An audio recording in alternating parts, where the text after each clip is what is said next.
क्यों नहीं हमारे घर में आते हैं? सारे गांव में सबके पास जाते हैं, लेते हैं, खाते हैं, हम मेरे पास क्यों नहीं आते हैं? तो एक दिन जो आदमी थे वो गए उनके पास, साधु बाबा के पास, और बोले कि हम आप मेरे घर में क्यों नहीं आ पाते हैं खाने के लिए, चलिए हमारे घर में आज आप मेरे घर में भोजन करिएगा। तो बोले कि नहीं, इसे हम तुम्हारे घर नहीं जा सकते क्योंकि तुम बांझ हो, बांझ के घर का खाना पीना हम नहीं खाते। तो बोले बाबा अगर ऐसा बात है तो आप ही हमको कोई उपाय बताइए जिससे मेरा बच्चा हो।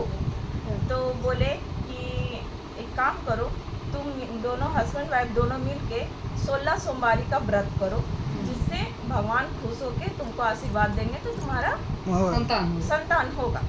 तो दोनों मियाँ बीवी दोनों मिलके 16 सोमवारी का व्रत किए, लेकिन उनका किस्मत, भगवान दर्शन दिए तो बोले क्या है तुम्हारा इच्छा? तो बोला कि भगवान हम आपकी दया से सब कुछ हमारे पास है, लेकिन हम निसंतान। तो बोले कि तुम्हारे भाग्य में संतान नहीं है तो हम कहाँ से दें? तो बोले आप ही कुछ कर सकते हैं। तो कहना आप जब आए हैं आप हमको तो आशीर्वाद दीजिए, बिना आशीर्वाद दिए तो हम जाने नहीं देंगे। तो बोले कि ठीक है, हम तुमको एक बालक देंगे, लेकिन वो 16 साल तक ही जीवित रहेगा। तो बोले कि ठीक है।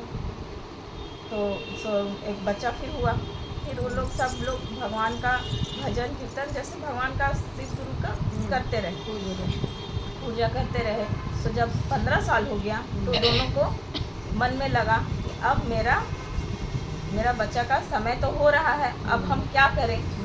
तो वाइफ की जो बुलाई अपने भाई को बुला के और बोली कि मेरा बेटा को लेके जाओ काशी ले जाओ, वहीं पे पढ़ाना लिखाना और सब कुछ दे करके दोनों को भेज दी, अपने से दूर दोनों, कि मेरे सामने अगर कुछ होगा तो हम तो बर्दाश्त नहीं कर पाएंगे।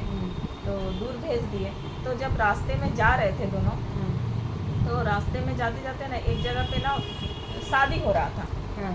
तो शादी हो रहा था तो वहाँ पे रुके रात के लिए, शादी हो रहा, चलिए वहाँ पे तो वो पूछ के रुक गए। लड़का बहुत सुंदर था सब कुछ। तो जिस लड़का लड़की का शादी हो रहा था, वो लड़का ना कुछ उसमें कमी था, तो वो ना रात को जिस शादी होते होते ना मूर्छित हो गया, नहीं बेहोश हो गया अचानक। लड़का बेहोश हो गया कि लड़कियाँ? लड़की या नहीं लड़का हुआ बेहोश। अच्छा। जिससे सदिया हो रहा था। अच्छा। तो इन लोग तो उधर ही रुके हुए थे, मुहूर्त जा रहा था। तो कहा ना सब घर का जो विधि व्यवहार है कैसे पूरा होगा, ये तो मूर्छित हो गया। तो इन लोग को दिखा वो लड़का, जो लड़का गया हुआ था, कहा कि ये भी तो सुंदर है, सब कुछ है, ये इसी से जितना विधि व्यवहार है सब इसे सब करवा देते हैं। तो सब करा दिया। तब शादी होता है, शादी हो गया।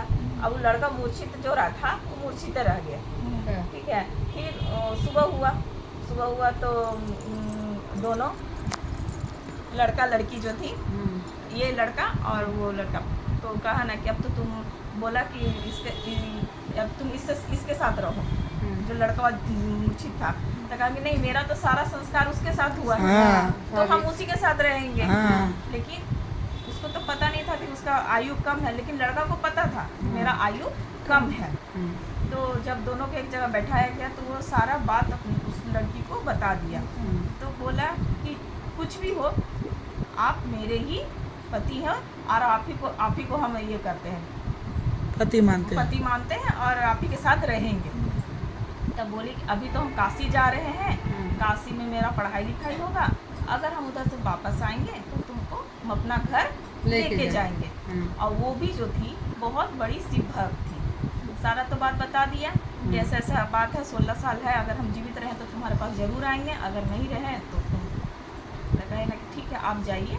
ये से लड़की क्या की, उधर तो माँ बाप पूजा पाठ कर ही रहे थे शिव गुरु का, यहाँ से लड़की भी अपना जो भगवान के प्रति था वो ज़्यादा और आस्था बढ़ा दी और अपना पति के लिए दुआ मांगने लगी। इन लोग चले गए काशी पहुँचे, वहाँ पढ़ाई लिखाई शुरू हुआ। एक रात आया, वहाँ उस दिन यमराज जी आए।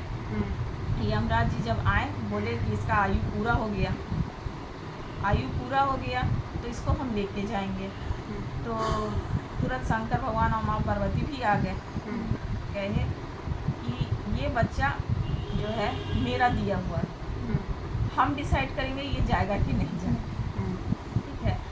इतना उसका जो माँ बाप पूजा पाठ किया, इसका बीवी किया, उस वजह से शंकर भगवान माँ पार्वती उसको फिर आशीर्वाद दिए, जीवन दान दे दिए कि अब आप, वो लड़का को कुछ पता नहीं है, वो एक बार कुछ पता नहीं है कि भगवान आए, उसको आशीर्वाद दिए, सब कुछ किए। मैंने जमराज से बात हुआ, हाँ, वो रात को सोया हुआ था, ठीक है, उसको आशीर्वाद मिल गया। फिर दूसरा दिन वो सोच रहा अब मेरा 16 साल खत्म होने वाला, मेरा मृत्यु अभी तक नहीं आया।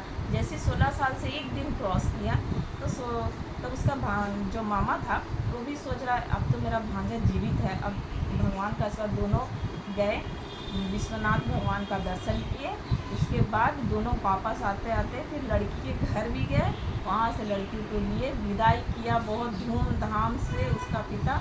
और फिर ले जाके माँ बाप तो उन लोग ना बोलने लगे कि भगवान में कितना शक्ति है, जो हमारा बच्चा को जैसे थे वैसे ही हमको भेज दिए।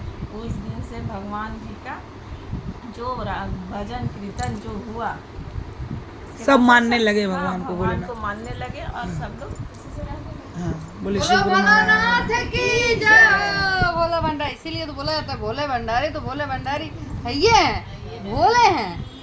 तो सबको ऐसे ही उनको खाले बोलते हैं ना, श्रद्धा भाव से। ये क्या है, ये सब रखा है, इसे भगवान थोड़ी खाएंगे, उनको तो भाव प्यारा है कि कितना इसलिए भाव आदमी से 16 सोमवारी करता है। करता है। ये अभी जो सावन में चारों सोमवारी होता है, इसीलिए आदमी करता है क्योंकि भगवान इस समय पूरा पकड़ सब अपने भक्तों पे नजर बनाते हैं कि कौन भगत भक्त हमको कितना